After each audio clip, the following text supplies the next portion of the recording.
धीरेंद्र शास्त्री की जीवनी। धीरेंद्र शास्त्री, जिन्हें बागेश्वर धाम सरकार के नाम से भी जाना जाता है, भारत के एक प्रसिद्ध युवा सनातन धर्म प्रचारक, कथावाचक और चमत्कारी बाबा के रूप में देश विदेश में विख्यात हैं। उनका वास्तविक नाम धीरेंद्र कृष्ण गर्ग है और वह मध्य प्रदेश के छतरपुर जिले के गढ़ा गांव में जन्मे थे। उनका जन्म 4 जुलाई 1996 को एक अत्यंत सामान्य ब्राह्मण परिवार में हुआ।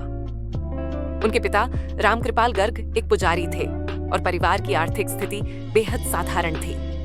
गरीबी, अभाव और संघर्ष के बीच धीरेंद्र शास्त्री का बचपन बीता, लेकिन उन्होंने कभी भी अपने जीवन के लक्ष्य को लेकर हार नहीं मानी। प्रारंभिक शिक्षा गांव के ही एक सरकारी विद्यालय में हुई, जहां वे अत्यंत सामान्य छात्र माने जाते थे। आर्थिक तंगी के कारण कई बार उन्हें बिना चप्पलों के स्कूल जाना पड़ता था। इन कठिनाइयों ने उनके मन में गहरी धार्मिक आस्था और सनातन धर्म की सेवा की भावना को जन्म दिया। धीरेंद्र शास्त्री के जीवन का निर्णायक मोड़ तब आया जब उन्होंने अपने दादा श्री भक्ति मंगल भारतीय से आध्यात्मिक शिक्षा और गुरु दीक्षा प्राप्त की। उनके दादा एक सिद्ध संत थे, जिन्होंने अपने जीवन को भक्ति, सेवा और धर्म प्रचार में समर्पित कर दिया था। उन्हीं से प्रेरणा लेकर धीरेंद्र शास्त्री ने भी ईश्वर की सेवा को अपने जीवन का उद्देश्य बना लिया। मात्र 9 वर्ष की उम्र में उन्होंने रामचरितमानस का पाठ करना शुरू कर दिया था और 12 वर्ष की आयु में वे धार्मिक कथाएं सुनाने लगे थे। उन्होंने बागेश्वर धाम नामक एक स्थान पर एक छोटे से मंच से अपने प्रवचनों की शुरुआत की। बागेश्वर धाम भगवान हनुमान जी को समर्पित एक धार्मिक स्थल है, जो अब एक आध्यात्मिक शक्ति केंद्र के रूप में उभर चुका है।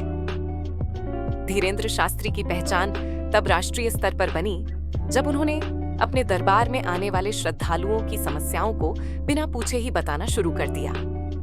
लोगों ने इसे दिव्य दृष्टि का चमत्कार माना और वे हजारों लोगों के लिए आस्था और श्रद्धा के प्रतीक बन गए। उनके दरबारों में आने वाले भक्तों की भीड़ लगातार बढ़ती गई।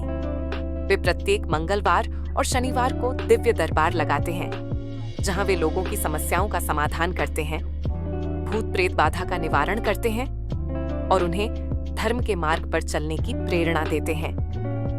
धीरेंद्र शास्त्री का यह दावा है कि यह शक्ति उन्हें उनके इष्ट श्री हनुमान जी और गुरु कृपा से प्राप्त हुई है। हालांकि उनके चमत्कारों को लेकर कई बार विवाद भी हुए हैं, लेकिन वे आलोचनाओं के बीच भी अपने कार्यों को जारी रखते हैं। धीरेंद्र शास्त्री केवल चमत्कारी बाबा ही नहीं, बल्कि एक जागरूक सामाजिक सुधारक भी हैं। वे अपने प्रवचनों के माध्यम से सनातन धर्म, गौरक्षा, राष्ट्र प्रेम, भारतीय संस्कृति और जातिगत भेदभाव को समाप्त करने की बात करते हैं। वे हिंदू युवाओं को धर्म और संस्कृति से जोड़ने का कार्य कर रहे हैं। वे आरक्षण, धर्मांतरण और पाश्चात्य संस्कृति के अंधानुकरण का विरोध करते हैं और भारतीयता की पहचान को अक्षुण्ण बनाए रखने की अपील करते हैं। उन्होंने कई बार मंच से युवाओं को प्रेरित करते हुए कहा है कि हमें केवल हिंदू नहीं, कर्मशील, राष्ट्रभक्त और सनातन धर्मी बनना है। उनके ये विचार विशेषकर युवाओं के बीच अत्यंत लोकप्रिय हैं। धीरेंद्र शास्त्री के बागेश्वर धाम में देश विदेश से लाखों श्रद्धालु हर महीने पहुंचते हैं। यहाँ पर नियमित रूप से भागवत कथा, राम कथा, सुंदरकांड, हनुमान चालीसा पाठ तथा अन्य धार्मिक आयोजन होते हैं। इसके साथ ही धाम में भोजन, जल और ठहरने की निःशुल्क व्यवस्था भी है। उन्होंने बागेश्वर धाम को केवल एक धार्मिक स्थल नहीं, बल्कि एक धार्मिक आंदोलन बना दिया है। धाम से जुड़े लोग इसे सनातन धर्म जागरण केंद्र के रूप में देखते हैं। शास्त्री जी के अनुसार बागेश्वर धाम एक ऐसी शक्ति का स्थान है जहां सच्ची श्रद्धा से मांगा गया कोई भी वरदान निष्फल नहीं होता। धीरेंद्र शास्त्री की लोकप्रियता का एक प्रमुख कारण उनका सहज और प्रभावशाली वक्तृत्व है। वे मंच पर अत्यंत आत्मविश्वास और भावनात्मक शक्ति के साथ बोलते हैं। उनके शब्दों में गहराई, भक्ति और तर्क का सुंदर समन्वय होता है। वे युवाओं को पौराणिक ग्रंथों से जोड़ते हैं और उन्हें बताते हैं कि सनातन धर्म केवल पूजा पाठ का विषय नहीं, बल्कि जीवन जीने की एक श्रेष्ठ शैली है। वे राम, कृष्ण, शिव और हनुमान की कथाओं को आधुनिक संदर्भों में प्रस्तुत करते हैं, जिससे युवा पीढ़ी भी उनसे जुड़ती है। सोशल मीडिया ने भी उनकी लोकप्रियता को नई ऊंचाइयों तक पहुंचाया है। उनके YouTube चैनल, फेसबुक पेज और इंस्टाग्राम अकाउंट पर करोड़ों फॉलोअर्स हैं। हजारों वीडियो क्लिप्स वायरल होती रहती हैं, जिनमें उनके चमत्कार, प्रेरक उपदेश और कथावाचन होते हैं। विवादों की बात करें तो धीरेंद्र शास्त्री पर कई बार अंधविश्वास फैलाने, धार्मिक भावनाओं को भड़काने और राजनीति से जुड़ाव के आरोप भी लगे हैं। विशेष रूप से कुछ वैज्ञानिक संगठनों और तर्कवादी विचारधाराओं ने उन्हें ढोंगी बाबा कहा है।